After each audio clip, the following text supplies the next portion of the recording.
प्रहलाद चक्रवर्ती सम्राट का बेटा था, चक्रवर्ती सम्राट का बेटा, अपनी धन दौलत और राजा इकलौता वारिस था उनका। लेकिन इसके बावजूद भी उसने पिता के विपरीत जाकर के भक्ति की, पिता के विपरीत जाकर। इसलिए पिता ने चाहता नहीं थे कि भक्त बने। और पिता की बात नहीं है, हर पिता चाहता है कि हमारा बेटा भक्त ना बने। हर पिता, किसी का पिता यह नहीं चाहता है कि मेरा बेटा या बेटी भक्त बन जाए, वन में चला जाए, गुरु के संग चला जाए, सेवा में चला जाए, सत्संग में चला जाए। ये कोई नहीं चाहता, चाहता ही नहीं। कोई दुर्लभ हो सकता है क्योंकि बीज हानि नहीं होती है, इसलिए कोई दुर्लभ ऐसा व्यक्ति होता है जो इस प्रकार बड़ा प्रसन्न हो, वो भी प्रसन्न हो और कहे कि आरती उतारे और बोले बेटा तुम तो बहुत अच्छे हो, जाओ। कैसे? त्रेता युग में एकमात्र ऐसी अम्मा थी सुमित्रा। पूरे त्रेता युग में एक अम्मा थी सुमित्रा,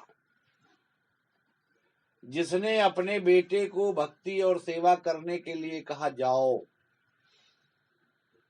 लक्ष्मण जी डरते थे कि माँ के पास, राम जी से ने पहले समझाया कि ना जाओ, लेकिन जब वो माने नहीं, कहा ठीक है आप स्वामी हैं हमारे, हम सेवक हैं, और आप ही हमारा त्याग कर देना चाहते हैं, संग नहीं ले जाना चाहते हैं, तो भला हम कर क्या सकते हैं आपका, और कह क्या सकते हैं?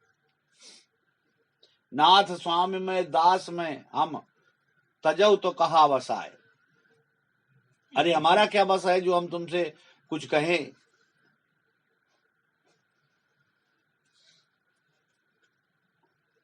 और ऐसा कह करके वो चरणों में गिर पड़े।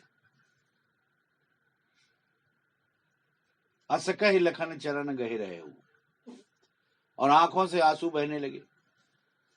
तो अब ऐसी स्थिति में अब राम के पास कोई उत्तर नहीं रहा, निरुत्तर हो गए, निरुत्तर। वो समझा रहे थे ये धर्म है तुम्हारा, वो धर्म है तुम्हारा, वो धर्म है।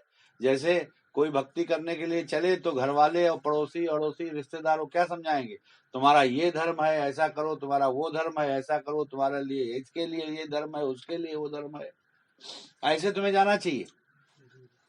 मतलब 50 तरीके बताएंगे। तो लक्ष्मण जी के लिए राम जी बता रहे हैं, और लक्ष्मण जी ये कह रहे हैं हमें न स्वर्ग की चिंता है न बैकुंठ की चिंता है, और हमें ये भी चिंता नहीं कोई क्या कहेगा। हमारा काम सिर्फ भक्ति करना है, और हम भक्ति और सेवा करने के लिए ही हमारा जन्म हुआ है, इसलिए हमें सेवा में रहने दो। और नहीं रखोगे तो कोई बात नहीं, हम तो दास हैं आपके, गुलाम हैं, और गुलाम का काम क्या है, जो कहो वो करे। दास कहना का मतलब गुलाम, हमें जो कहा जाए वही हम करें। तो परमात्मा अगर चाह रहा है हमें कष्ट मिले तो हम उससे शिकवा क्यों करें? हम ये कह सकते हैं कि प्रभु ये हमसे सहन नहीं हो रहे हैं, थोड़ा सा दया करो, थोड़ा धीरे धीरे दो, लेकिन तुम दो ही ना, ये गलत है कि नहीं? अपनी बात कहनी है। लेकिन आदमी तो अपने मन के बसीभूत इतना है कि जो काम करना चाहता है वही करना चाहता है, कहता नहीं हमें ये तो करना है। बोलो आज ना करो, जैसे किसी से कहो आज काम ना करो, आज सेवा पे रह जाओ कुटी में, तो कहे ना आज तो हमारा बहुत जरूरी काम है, आज हम बिना कान के रह ही नहीं सकते, कल देखेंगे। वो भी पक्का नहीं करता है। तो कहने का मतलब अभी उसकी स्थिति कहीं खराब है, अंदर से खराबी है, और यही मुक्ति है। इन सब चीजों से मुक्त हो जाओ तो मुक्ति है। परिवार, कुटुंब, रिश्ते नाते जितने संसार के हैं, उनकी बात का परमार्थ के रास्ते में चलने पर कोई असर न पड़े तुम पर, तो समझ लीजिए तुम मुक्त हो। परिवार से भाग जाना ही मुक्ति नहीं है, परिवार में से आसक्ति खत्म कर लेना। क्यों? हर व्यक्ति के प्रति आसक्ति है, और आसक्ति के कारण ही ये मन मोहित होता है, आसक्ति पर मोहित होता है, इसी को मोह कहा। जैसे लोग मोहित हो गए, कोई विश्वामित्र मेनका पर मोहित हो गए, ऐसे ही ये मन सब पर मोहित होता है। पुत्र पर, पिता पर, माता पर, भाई पर, बंधु पर, रिश्ते नातेदार पर मोहित हो जाता है। तो यही मोह का कारण है, मोहित हो जाना। अब उस मोह के साथ जुड़ा क्या है? स्वार्थ, लालच। कुछ स्वार्थ जुड़ा है, कुछ लालच जुड़ा है। और इसी स्वार्थ और लालच की परीक्षा लेनी है तो कह दो भाई हम भक्ति करने के लिए जा रहे हैं, बताओ भाई हमको क्या क्या दे रहे हो। ये पूछ के कोई देख ले अपने घर में तो उसको देखो क्या कहेंगे। वो बोलेंगे एक तो तुम जा रहे हो, दूसरे बता रहे हो क्या क्या दे रहे हो, हैं? पूरा नाच पड़ना चाहते हो। मतलब वो उल्टा ही कहेगा। जबकि यहाँ ये निश्चित है, ये जगत नाशमान है और इसका सारा असबाब भी नाशमान है, यानी इसकी सुंदरता भी नाशमान है। जो कोई बहुत अच्छी चीज लगती है वो भी नष्ट हो जाएगी, और वो कोई भी अच्छी हो कुछ भी नहीं बचेगा। अब यही हमको है कि इसका असर न पड़े। जैसे कहा है कभी सर्दी हुई, कभी गर्मी हुई, कभी बरसात हुई, है तो ये नहीं कहना है कि हे प्रभु अब क्या करें, बड़ी गर्मी है, बड़ी सर्दी है, बहुत बरसात हो रही, किचकिच बहुत है। ये कुछ कहने की जरूरत नहीं है। ये मन को बताना चाहिए कि जैसी उसकी मर्जी है वही ठीक है। अरे तुम तो मनुष्य हो, तुम तो सर्दी गर्मी बरसात सब में अपने को बचाने की क्षमता रखते हो। सर्दी हुई तो ओढ़ लिया, गर्मी हुई तो पंखा चला लिया, और बरसात हुई तो छतरी लगा लिया, तो फिर कहीं छाया में रुक गए। लेकिन वो क्या करे जो जंगल में रहते हैं? गर्मी हुई तो परेशान, छाया में बैठे तो परेशान। किसी ने भगा दिया, वहां पहुंचा कोई मनुष्य तो उसने कहा देखो खरगोश है, पकड़ लो उसको, तो भगा बेचारा जान छुड़ा के। चाहे अब सर्दी है तो भी परेशान, गर्मी है तो भी परेशान, बरसात है तो भी भीग रहा, प्यासा है तो भी परेशान। कभी पानी पीने गया, वहां आदमी खड़े हैं तो उन्होंने हु कर दिया। अब बताओ, अब आए दिन देखते होगे नदी किनारे कोई अगर बैठे हैं लड़के बच्चे या आदमी, और वहां कोई आया सियार पीने, या लुकरी आई, या कोई ऐसा जीव जंतु हिरन आया, तो आराम से वो कहते हा, नील गाय आ गया, सांड आ गया, सबको भगा देते हैं। उनके मन में ये विचार ही नहीं है कि सबकर हित कवों दुख ताके, सो की दरिद्र परस मन जाके। हम सबका हित करें। अरे पानी पीने आया है तो पी लेने दे, हमारा क्या बिगाड़ रहा? हमारा बिगाड़ भी कुछ नहीं रहा। लेकिन ज्ञान नहीं है, विवेक है, ज्ञानता है, इसलिए हम क्या है, हम अपने मन पर ही, अपने पर ही मोहित हैं कि जो हम कर रहे हैं बस वही ठीक है। अगर किसी को डांट दो क्यों भगा रहे हो, तो वो ऐंठ जाएगा, बोले तुमसे क्या मतलब, तुमसे क्या मतलब, हम भगा रहे हैं, हाँ हमारा मुंह, हमारा काम है, हम अपना कर रहे हैं। तो इस प्रकार से अगर देखोगे तो हर चीज में आदमी ऐसा मोह की आसक्ति में बंधा हुआ है कि उसका कहने को। और इतना बंधने के कारण ही वो मुक्त कैसे हो जब बंधा है? जब बंधा है तो मुक्त कैसे हो? जब इनसे छूट जाए तो मुक्त हो गया, और छोड़ दे तो छूट जाए, नहीं छोड़े तो कभी नहीं छूटे, नहीं छोड़े तो कभी नहीं छूटे। भाई तुम घर से बोले हम जा रहे हैं, चले आए तो चले आए, और तुम खुद ना आते तो कौन लाता तुमको? आना तो तुम्हारे बात है, तुम्हें अपने मन को नियंत्रण में करना है। इसलिए एक बंधन अंदर का है, एक बंधन बाहर का है।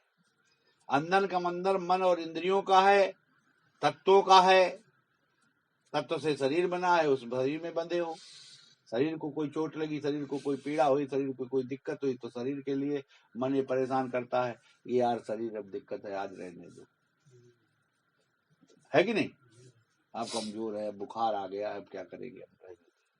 तो ये क्या है? ये भी बंधन है, ये भी हकीकत नहीं है, ये भी झूठ है। मन ये भी उल्लू बना रहा है, ये भी फांस रहा है। इसलिए ये सब कर्म जनित है, ये तो मिलेगा ही मिलेगा। इससे ऊपर उठना है, इससे भी ऊपर उठना है। क्यों? इस मन को कुछ भी करके देखो। जैसे उदाहरण के लिए अगर कोई आदमी बीमार है और उससे कहा भैया तुम ऐसा करो, तुम बैठे रहो, बैठे रहो, आरती पूजा में बैठे रहो, सब खड़े हो जाए, तुम बैठे रहो। तो दूसरा देखता है कि यार ये तो बैठा है, हम भी बैठ जाए, इसका मतलब है कि उसको खड़े होने की इच्छा ही नहीं है, उसका मन ललचा रहा है कि हम भी यार थोड़ा बीमार हो जाए, बैठ जाए, कुछ छींके आ जाए, जुकामा हो जाए, तो वो भी कोशिश करता है कि हम बैठ जाएं। जबकि कहा यह गया है जो क्षमता तुम्हारी है तो उस क्षमता के अनुसार प्रयत्न करना चाहिए। अगर तुम 1 मिनट 2 मिनट आधा मिनट भी खड़े हो सकते हो तो खड़े हो जाओ, अगर मालूम पड़ रहा है तुम्हें लड़खड़ाने वाले हो तो बैठ जाओ। लेकिन बार बार अगर प्रयास करोगे तो मालिक तुमको वैसा ही बना देगा खड़े होने लायक, और अगर बार बार तुम अगर वैसे बैठने का प्रयास करोगे तो तुम्हें बैठने लायक बना देगा। और जैसी स्थिति हो, स्वस्थ स्थिति में भी आदमी ऐसा कभी कभी कर लेता, स्वस्थ स्थिति में आलस में, या कभी खड़ा हुआ तो दीवार की टेक ले ली। हमने देखा है जवान आदमियों को, बूढ़े आदमियों को छोड़ दो, जवान आदमियों को, उन्हें के पीछे ढोक है तो चल ढोके ले लो। बैठते ढोक नहीं है, खड़े भी ढोक में हो जाते। अब बताओ ये कैसे पूजा होगी? इनका मन तो दीवार के सहारे है, दीवार के सहारे है, आत्मा शरीर के सहारे हो गई और मन दीवार के सहारे हो गया। अब तुम दो सहारे लिए हो, अब तुम्हारा क्या हो बताओ? मुक्ति कहां से मिले? दीवार छोड़ो तो दीवार से मुक्ति हो गई समझे? दीवार छोड़ो तो दीवार से मुक्ति हो गई, और मन को उधर लगाओ तो मन से मुक्ति हो गई। जैसे प्रार्थना के समय बताया गया, शुरू में जब बोली जाती है नाथ अब तो ऐसी दया हो, तो उसमें हाथ जोड़कर बताया गया था कि हाथ जोड़ करके और नेत्रों को बंद कर लो, और फिर नेत्रों को खोलिए मत। पूरी प्रार्थना, पूरी विनती के दौरान नेत्रों को खोलो मत, तभी अंतर्मुख हो पाओगे। तो देखा ये गया है कि लगभग 80% लोग ऐसे हैं जो नेत्र बीच में खोल जरूर देते हैं, 80%। और कुछ ऐसे हैं जो हाथ जोड़ते ही नहीं है, कुछ जोड़ते हैं तो ऐसे जोड़ते हैं या ऐसे जोड़ते हैं या ऐसे धर लेते हैं। अब जरा विचार करो, पहले ठाड़े रहे एक पद्दो, 24,000 वर्ष तपस्या की मनु ने, मन शत्रुपा ने 24,000 वर्ष तपस्या की और एक पांव से खड़े रहे, एक पांव। अर्थात कहने का मतलब यह है कि जितना अपने को कष्ट दे करके परमात्मा की सेवा करोगे उतना जल्दी वो प्रसन्न होगा, कष्ट देकर, और जितना आराम ढूंढोगे उतना ज्यादा लगेगा। तो जब हाथ ऐसे करते हैं तो हमें हाथ ऐसे करने में भी लगता है यार हाथ ऊपर उठाना पड़ रहा है, कुछ करना पड़ रहा है, कुछ करना नहीं चाहते, हृदय से नहीं लगा पा रहे हैं, और फिर धीरे धीरे आलस में ही इधर चले जाते हैं। वरना 5 मिनट के लिए अगर हाथ ऐसे करके बैठो तो कोई दिक्कत नहीं है। और अभी कोई तुम्हें पकड़ ले जाए और हाथ बांध दे ऊपर और नीचे से डंडे लगाने लगे पुलिस चौकी में बंद करके, तो क्या करोगे? तुम तो रात भर हाथ बंधे खड़े रहोगे, हैं? तो परमात्मा के लिए हाथ जोड़ने में आलस्य कैसे आ जाता है? अपनी अपनी जांच करके देखो तो ये मिलेगा कि कहीं न कहीं गलती हो रही है, पूरी तरह से सजगता नहीं है। और कभी कभी आलस्य रहता है, बैठने में ही आलस्य है, बोलने में आलस्य है, बोलते नहीं, क्योंकि जब उमंग होती है तो आवाज जो आती है बिल्कुल झंझनाहटदार आती, संगीतमय, बुलंद। और जब आलस्य होता है तो वाणी भी थोड़ी ऐसे होती, लुचुर पुचुर। तो तुम बैठे तुम्हारे बगल में न सुनाई पड़े, मने हम बुद्ध बुद्ध कर रहे हैं, है कि नहीं? देखो तुम जब प्रसन्न होते हो, प्रसन्न चित्त होते हो, तो प्रसन्न चित्त होकर किसी से बात करो तो देखो तुम्हारी बात बड़ा टनाटन होती है। कभी ध्यान दे के देखो, या कोई दूसरा कर रहा हो जिसमें मन लग रहा है, जिसमें मन प्रसन्न हो रहा है, तो बात करेगा माँ टन टन टन टन करेगा, और ना उसको बैठने में कोई दिक्कत होगी, ना खड़े होने में दिक्कत होगी, ना बात करने में दिक्कत होगी, कोई दिक्कत ही नहीं, उसको पता ही नहीं दिक्कत क्या होती है, पता ही नहीं। घंटों लोग बात करते रहते हैं और बाद में पूछो कोई दिक्कत हुई तो कहते कोई दिक्कत नहीं, बात करने में यार क्या दिक्कत होगी? किस लिए? क्योंकि वो इतनी प्रसन्नता से कर रहे हैं कि उस प्रसन्नता के कारण वो सब भूल गए इंद्रियों का हाल। केवल जो काम कर रही इंद्रिय है मुख, वही कर रही। तो अगर इतने प्रसन्न होकर के, चित्त होकर के और प्रार्थना करोगे और भाव लेकर के करोगे कि हे नाथ ऐसी दया हो, कि ये जीवन निरर्थक ना जाए, इसके लिए सेवा और सत्संग हम जम कर करें, प्रसन्न चित्त होकर करें। मुदिता प्रसन्नता भी भक्ति का एक अंग है, प्रसन्न चित्त रहना भी भक्ति का अंग है, प्रसन्न चित्त हो रहना ही भक्ति का अंग है। तो प्रसन्न होकर के तुम प्रार्थना भी नहीं करोगे, आरती भी नहीं करोगे, सेवा भी नहीं करोगे, और तो तुम फिर कैसे मुक्त होगे और भक्ति कैसे प्राप्त करोगे? प्रसन्न होकर के करना है, मुंह बना के नहीं। तो शुरुआत तुम्हारी मुंह बना के हो सकती है, कोई बात नहीं है, नहीं समझना समझिए, लेकिन धीरे धीरे प्रसन्नता की ओर जाना चाहिए, उमंग की ओर जाना चाहिए। दर्शन करने के लिए प्रसन्न, गुरु को प्रणाम करने के लिए प्रसन्न, गदगद गिरा नयन वर नीरा। हनुमान जी जब प्रणाम कर रहे हैं राम जी को तो गदगद हैं, एक एक रोम प्रसन्न है, चित्त है। और कोई परेशान हो जाए, कोई मान लो मैदान में है, धूल में है, तो वो सोच रहा है कितनी जल्दी हम उठो को होता है मन। इस तो सबको अनुभव है ना उस चीज का। किसी को कभी कभी होता है, किसी को हमेशा होता है। तो ये अपने अंदर ये विचार करना है कि हमारे भाव उधर को जाएं, चरणों में ध्यान बना रहे। ध्यान अगर तुम्हारा चरणों में रहेगा तो मन तुम्हारा परेशान नहीं करेगा। अगर प्रसन्नता तुम में रहेगी तो आलस्य नहीं आएगा, क्योंकि प्रसन्नता जहां होती है वहां आलस्य नहीं होता, और जहां आलस्य होता है वहां प्रसन्नता नहीं होती। दोनों चीजें हैं। तो ये विचार करो अपने अंदर कि हमें बैठने में क्यों दिक्कत होती है, हमें सीधे बैठने में क्यों दिक्कत होती है, और हमें उमंग से बोलने में क्यों दिक्कत होती है, और हमें हाथ जोड़ने में क्यों दिक्कत होती है, हम आंख बंद करने में क्यों दिक्कत होती है। ये एक एक पॉइंट पे अपने आप विचार करना है।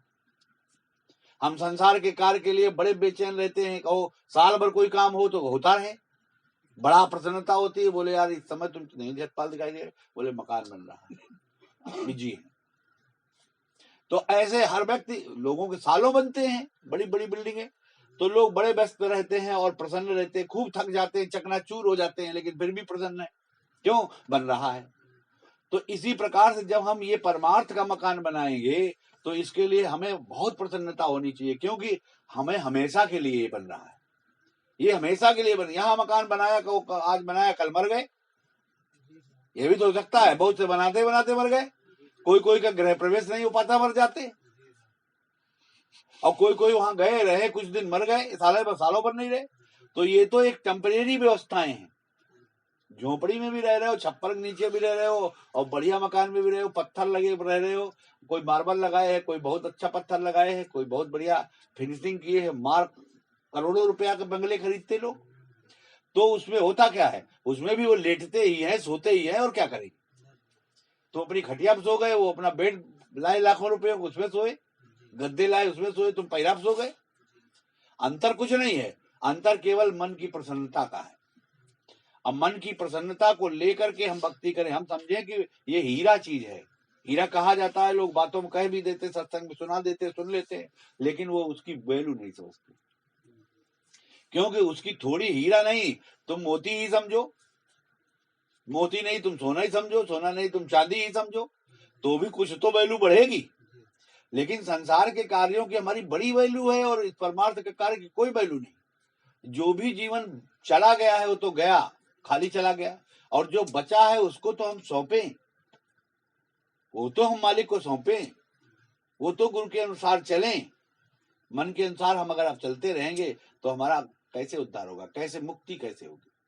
हम बंधे रहेंगे कहीं न कहीं, और जब बंधे रहेंगे तो सब जीवन बेकार हो जाएगा, बेकार हो जाएगा। उसकी याद करेंगे तो भी हम परेशान होंगे। जैसे कोई किसी के पास बहुत दौलत है, उनके संतानें नहीं है तो परेशान है, समझे। कोई परमार्थी है तो प्रसन्न हो सकता है, लेकिन जो परमार्थी नहीं है, संसारी है, वो तो मरा जा रहा है। तो इस प्रकार से ये संसार की सब चीजें, सब वस्तुएं नाशमान है, सब कुछ नाशमान है। यहाँ पहले गांव होगा, फिर खेत हो गया, फिर जंगल हो गया, फिर तो हम लोग रह रहे हैं, इसके बाद फिर आगे क्या होगा कुछ पता। तो इसलिए कभी चोर यहाँ बैठते होंगे, कभी यहाँ चोर बैठते होंगे, चोर डाकू, और कभी यहाँ लोग ध्यान करते हैं। तो ये अंतर, ये तो जमीन तो वही है, ये बदली थोड़ी है।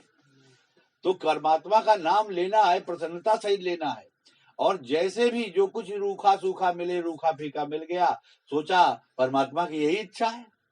जब परमात्मा की इच्छा पर हम आश्रित हो जाएंगे तो कोई व्यक्ति गलत नहीं होगा, कोई भोजन गलत नहीं होगा और कोई चीज गलत नहीं होगा, कोई व्यवहार गलत नहीं होगा। किसी ने एक गाली दे दी, सोचा परमात्मा की यही इच्छा है, तो हम अस्वीकार क्यों करें? धन्यवाद किया उसको, हे मालिक चलो ठीक है, एक गाली बर्दाश्त करने की हमें क्षमता आज दे दी आपने। तो आप अप्रसन्न कैसे होंगे? और अगर मन के अधीन है तो एक गाली के लिए तुम कहो 1 महीने तक विचार करो, इसने गाली ससुर कैसे दे दी, इसको अब कुछ सबक सिखाना है। और सबक सिखाने के लिए तुम 24 घंटे उसी सोच में रहोगे, और फिर झगड़ा करो, कहो मारो, तो फिर जेल चले जाओ, है कि नहीं? यानी उलझते पुलझते चले जाओ। ये संसार झाड़ और झाकर उलझ पुलझ मर जाना है, रहना नहीं देश बिराना है।